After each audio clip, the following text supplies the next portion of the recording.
Olá, amigo da aviação! Gustavo novamente, engenheiro aeronáutico da November Aviation. E hoje vamos falar sobre um assunto que ainda há muitas dúvidas para muitos operadores, que é o RNAV. O que é o RNAV? O RNAV é composto por uma sopa de letrinhas, vamos dizer assim. Que o RNAV em si, ele tem dois conceitos. Basicamente, ele tem o conceito de RNAV, que é uma capacidade, da sua aeronave voar lateralmente, que isso pode ser não necessariamente por GPS, pode ser por VOR, DME, ADF, ILS ou um conjunto desses sistemas. E o RNAV, ele entra dentro do conceito PBN, que ele é um tipo de PBN, assim como o RNP, que também é um tipo de PBN. Vamos lá, o que é o PBN? Ele é uma navegação baseada em performance. Performance no que se diz precisão, integridade da sua navegação, capacidade da sua aeronave desenvolver aquela operação. Então, o PBN ele é a sua capacidade de voar. E dentro do PBN, a gente tem o RNAV e o RNP, que a diferença entre os dois é basicamente que o RNP ele exige um monitoramento e um alerta de desempenho, o que o RNAV não exige. Então, alguns procedimentos, de RNP são mais exigentes do que os de RNAV. A gente vai ver mais para frente. O RNAV ele é dividido em duas etapas, a sua certificação, o RNAV ou o RNP, que está dentro do conceito PBN. A gente tem a etapa de certificação da aeronavegabilidade, que é a certificação da instalação do sensor GNSS na aeronave. Você poder voar com aquele equipamento dentro da sua aeronave. Essa é a certificação da aeronavegabilidade. E existe a certificação operacional, que é aprovando a operação que você pode fazer com aquele GNSS instalado na aeronave. Quando eu falo de GNSS, são os sensores de GPS, o GLONASS, que usa esses satélites para navegação. Ok? Vamos lá, falar agora sobre a aeronavegabilidade, que é basicamente o objetivo de ter o SegVoo 001 e o suplemento ao manual de voo na mão, ou suplemento ao manual de voo, quando são modificações que existem na aeronave, mas pode ter já vindo do fabricante, que aí no caso não existe uma certificação da aeronavegabilidade, o próprio certificado de tipo, o TCDS, já é a certificação da aeronavegabilidade. Nesse caso, eu estou falando de aeronaves antigas que originalmente não possuem sistema de GNSS e pretendem incorporar, ou já estão incorporadas com esse sistema. Então é isso, é a gente certificar a instalação desse equipamento. E essa certificação ela pode ser dividida em duas partes. Em certificações que já existem CST e certificações que não possuem CST. Que o CST, como a gente viu em outros vídeos, é o certificado suplementar de tipo, que é o que comprova que existe uma grande modificação e que você pode instalar esse GPS na sua aeronave.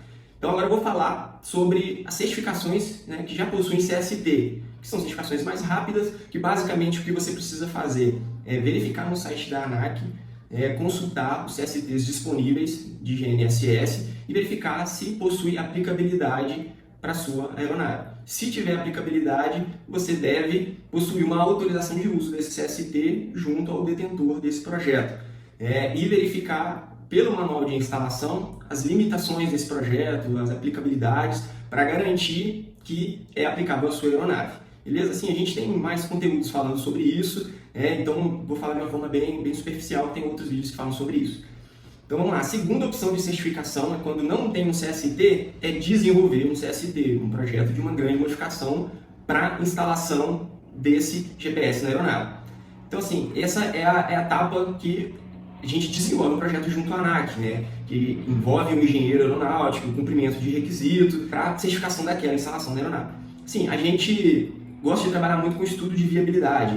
Quando você não possui um CST, você precisa desenvolver ou certificar aquela instalação, a gente aconselha fortemente fazer o estudo de viabilidade, porque entender de fato a sua demanda e resolver de uma forma mais barata e mais rápida.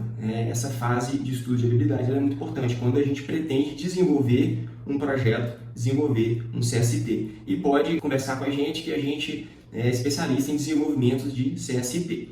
Vou falar uma coisa muito importante sobre a certificação da aeronavegabilidade, que é o projeto de certificação.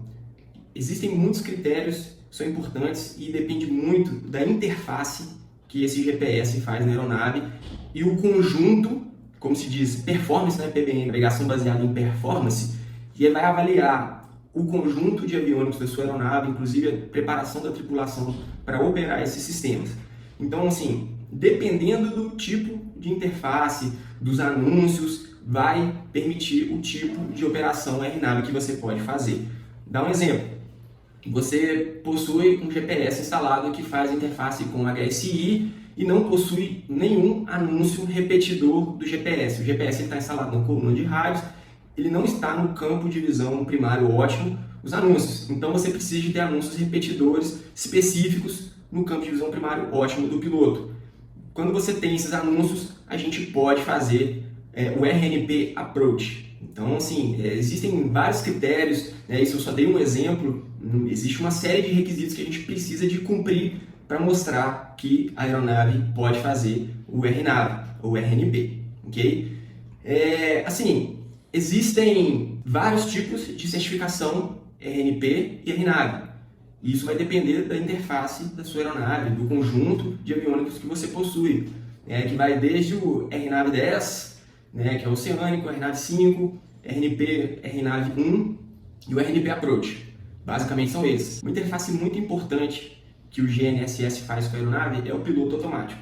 O piloto automático faz todo o automatismo do voo, que inclusive as limitações do piloto automático elas são refletidas no suplemento ao manual de voo. Então assim, a gente faz uma série de campanhas de ensaio em voo para testar também o piloto automático e as suas limitações. Quando a gente vê que o piloto automático, a gente fala que está bem bambo, que ele não consegue fazer antecipações de curva, não consegue cravar a rota certinha, a gente coloca essa limitação no suplemento ao manual de voo. Obviamente também, a certificação RNAV, ela também é um pouco limitada. Tá? Então, assim, quando o piloto automático ele possui precisão, faz antecipação de curva, geralmente instalam equipamentos que permitem isso, roll steering, outros equipamentos que permitem o GPS fazer essa antecipação, isso ajuda bastante na certificação RNAV. Por quê? Na certificação RNAV, ela avalia a capacidade da sua aeronave desenvolver aquela navegação, seguir a rota com precisão. Então, o piloto automático ele é muito importante porque ele reduz a carga de trabalho do piloto. Quando um piloto automático ele não é tão preciso, não impede da certificação RNAV, tá? Só uma observação. Mas o piloto tem que fazer o voo todo na mão e isso exige uma carga de trabalho muito grande do piloto. E quando você não tem um HSI eletrônico, por exemplo, você vai precisar de ficar mudando o curso do HSI, que é analógico, a cada momento. Então, a operação inviabiliza um RNP Approach. Ok? Então, isso é uma observação. Então, eu, como PCP de ensaios em voos, eu sou um dos 2 PCPs autônomos hoje certificados para ensaio em voo no Brasil. E eu avalio que o piloto automático é muito importante para uma certificação RNAV, que no caso é o RNP Approach, eu falo RNAV, mas eu falo de forma genérica. Quando vocês falam RNAV também, eu já associo que é fazer aproximação RNP Approach. Então, assim, eu avalio que para fazer um RNP Approach, a aeronave precisa de ter um piloto automático preciso, com um sequenciamento automático das pernas de navegação e um HSI com alteração automática de curso. Então, assim, alguns HSIs analógicos que conseguem fazer isso. Então, por isso que tem uma discussão muito grande, Os HSIs eletrônicos, é obrigatório ter um HSI eletrônico ou não? A resposta é que depende da sua capacidade de conduzir a precisão na aeronave. Dá um exemplo. Para a gente fazer uma certificação RNAV 5, a gente precisa de garantir que a aeronave ela vai voar até um limite de 5 milhas de desvio lateral da rota. Então isso é tranquilo, o RNAV 5 é para operações em rota. Quando a gente vai fazer o RNAV ou o RNP1, que é em área terminal, a gente precisa de garantir que o desvio máximo lateral da sua operação é de 1 milha para voar em área terminal. E quando a gente vai certificar o RNP Approach, a gente precisa de garantir que o desvio máximo lateral é de 0,3 milhas do centro da rota, para um lado ou para o outro. Então é isso que a gente testa no ensaio em voo. O conjunto da sua operação, ela mantém dentro desses limites. E a gente reflete isso na operação que eu vou falar no próximo vídeo. Essa eu falei da certificação de aeronavegabilidade, que é a instalação do sensor GNSS na sua aeronave, para você poder voar com ele instalado. Mas o tipo de operação que você pode fazer vai depender da sua certificação operacional, que a gente vai falar no próximo vídeo. Então é isso, pessoal. Por enquanto, vamos ficar por aqui na parte de aeronavegabilidade. Um abraço e até mais.